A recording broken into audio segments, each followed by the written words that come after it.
మనం ఇదే. ఎందుకంటే మన బహుజన సంస్కృతి మనది. ఇంతకుముందు రేషన్ కార్డు చెప్పినట్టు తమిళనాడులో 50 మంది బీసీలకు అంటే 50% బీసీలకు పూజారులుగా ఆయన అర్హత ఇచ్చి ఇప్పుడు దేవాలయాల్లో 50% మంది పూజారులుగా పనిచేస్తున్నారు. వాళ్ళందరికీ ట్రైనింగ్ ఇచ్చి అక్కడ పెట్టింది. ఎందుకంటే మనం హిందువులమని మరి మనం అక్కడ చెప్పుకుంటున్నాం కదా, మరి మనం ఎంతో మనంతా మాకు వాటే ఉండాలి కదా. అందుకే ఆయన 50 మంది పూజలు తయారు చేసి అక్కడ దేవాలయాల్లో పూజారి తనం చేస్తున్నారు. అట్లా ప్రతి దాంట్లో మనం వాట అడుగుతున్నాం. మనం బీసీలకు తెలుసు, మనం 60 మించి ఉన్నాం. ఆయన అవకాశాలు మాత్రం నిల్లు. రాయపూర్లో రేవంత్ రెడ్డి గారు కాంగ్రెస్ పార్టీ ఏం తీర్మానం చేసింది, మీకు మేము బీసీలకు 39% సీట్లు 39 సీట్లు ఇస్తామని చెప్పి మొన్న అసెంబ్లీ ఎన్నికల్లో మనకి ఇచ్చిన సీట్లు 20%. అంతకుముందు టీఆర్ఎస్ ఇచ్చినటువంటి సీట్లు అంటే వాళ్ళు 22, మొన్న బీజేపీ సీట్లు ఇచ్చింది, వాళ్ళు కూడా కొంతమంది. కానీ బీజేపీ ఎన్ని సీట్లు ఇచ్చినప్పటికీ కూడా గెలిచిన తర్వాత మాత్రము ఆ సీట్లు పోతే అది పక్కకు పోతుంది. మళ్ళీ అగ్రవర్ణాల సంస్కృతి మన సంస్కృతిగా చాలా మనకి. ఇప్పుడు మన వాళ్ళందరూ కూడా వాళ్ళ దగ్గర బండ్ల పనులుగా తయారై చేరిండ్రు. మన అస్తిత్వాన్ని నిలుపుకోవడానికి ఇవాళ ఏ లీడర్ లేడు, ఏ పెట్టుబడి లేదు. చూడండి, ఒక ఆటో తీసుకొని 30 గ్రామాలు మనోళ్ళు మన అస్తిత్వం కొరకు తిరిగి వచ్చిండ్రు. సన్నాహక మీటింగ్లో భాగంగా నేను కూడా 30-35 గ్రామాలు ఒక కార్లో ఒకటే రోజు సందర్శించి వచ్చినాము. బ్రహ్మాండమైనటువంటి యొక్క స్పందన ఉండదు గ్రామాల్లో. ఎక్కడ పోయినా కానీ ఇప్పుడైతే ఎవరైతే అంతకుముందు జడ్పీటీసీ, ఎంపీటీసీ, సర్పంచులుగా మాజీ రైతులు ఉన్నారో చాలా మంది చెప్పారు, మా ఆఫీసులో వెంబడి వెళ్ళినా, అగ్రవర్ణాలు వెంబడి వెళ్ళినా మాకు రావడానికి రాలేదన్నా, మేము చేసేవి లాభం చెప్పి ఇప్పుడు మనోళ్ళు బయలుదేరినప్పుడు కూడా బ్రహ్మాండమైనటువంటి యొక్క స్వాగత సత్కారాలు చేసి వాళ్ళ భోజనాలు ఏర్పాటు చేసి వాళ్ళు చాలా చక్కగా వాళ్ళను చూసుకోవడం జరిగింది. ఇంతేకాదు మనం ఒకటి గుర్తుంచుకోవాలి, సంస్కృతి విషయానికి వచ్చినప్పుడు బహుజన సంస్కృతి మనది. మన సంస్కృతి కూడా వాళ్ళు ఓన్ చేసుకొని ఇదే అందరి సంస్కృతి అని చెప్తున్నారు. మన సంస్కృతి ఏంది, వాళ్ళ సంస్కృతి ఏంది. మనకు దేవుళ్ళు ఉన్నారు, పోషమ్మ ఉన్నది, మైసమ్మ ఉన్నది, తర్వాత మనకు కులానికి ఒక దేవుడు ఉన్నాడు. మనందరినీ పూజిస్తున్నాం. కానీ అగ్రవర్ణాల దేవుళ్ళు ఎవరు, వాళ్ళు ఎట్లా ఉంటారు, వాళ్ళ రూపాలు చూడండి, మన దేవత రూపాలు తిరుగుండ్రి.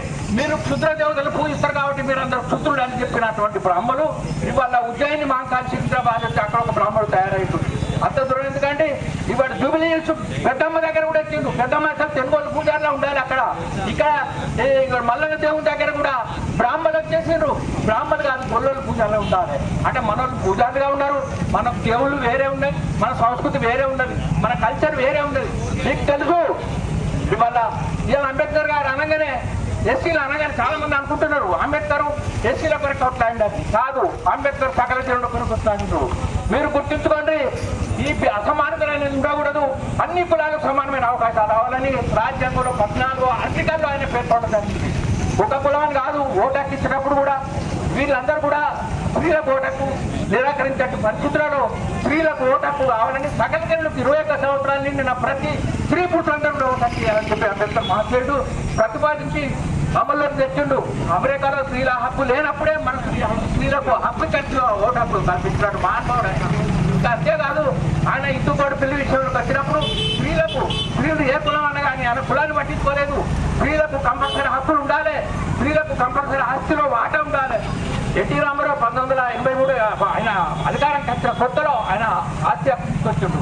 కానీ అంబేద్కర్ యొక్క అట్లాగే స్త్రీలకు దత్తత తీసుకునే అధికారం లేకుండే, ఇవాళ దత్తత తీసుకుంటున్నాం. స్త్రీలు అంటే అన్ని కులాల్లో మామూలుగా మన బహుజన కులాలు అయితే భర్త చచ్చిపోతే కంపల్సరీ మారుమానవాన్ని పంపిస్తాం. కానీ అగ్ర కులాలు అది లేదు. చనిపోయిండు అంటే జీవితాంతం విలువగానే ఉండాలి. కానీ అంబేద్కర్ హిందూ కొడుకుల్లో ఏం చెప్పిండంటే కంపల్సరీ స్త్రీ తన వయసులో బాల్యంలో చనిపోయినప్పుడు ఇంకో చేయవలసిందని చెప్పి ఆ హక్కు ఉండాలి. అప్పుడు హక్కు లేకుండా ఆ హక్కును కల్పించిండు.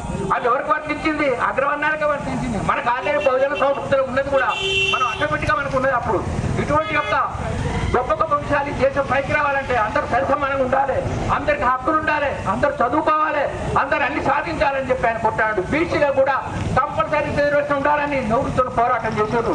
ఆయన తోడు రామ్ మనోహర్ లోహియా అసోసియేషన్ పార్టీ నాయకుడు కూడా ఆయన వెన్నుదన్నుగా ఉన్నాడు.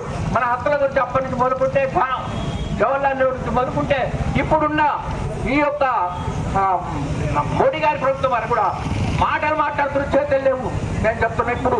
అందుకే మన అస్తిత్వం ఏర్పాటు చేయాలని ఇవన్నీ ప్రోగ్రాం చెప్పడం జరిగింది. ఇలా పెద్ద పెద్ద దళారి నాయకులు ఆ ఉన్నత వర్గాల దగ్గర చెంపబెట్టుకుంటూ పదవుల కొరకు ఆస్తుల కొరకు వాళ్ళ బట్టలు జరగడం రాకుండా మనమే ప్రతి వ్యక్తిలో మేము బీసీలం మాకు హక్కులు కావాలి, మా మిత్రులకు మాకు సపోర్ట్ ఇచ్చేటువంటి యొక్క ఆ వర్గాల కొరకు ఆల్రెడీ రాజకీయ హక్కులు మాకు కావాలని చెప్పి ఇలా బయలుదేరి మనం అందరం ఆలోచించాలి. ఎవరి కొరకు కాదు, మనందరి కొరకు బీసీలందరూ కూడా ఆలోచన చేయాలని, మన బహుజన అస్తిత్వాన్ని నిలుపుకోవాలని, మన హక్కులు సాధించుకోవాలని ఈ సందర్భంగా మీకు మనం చేస్తూ పోస్తున్నాం.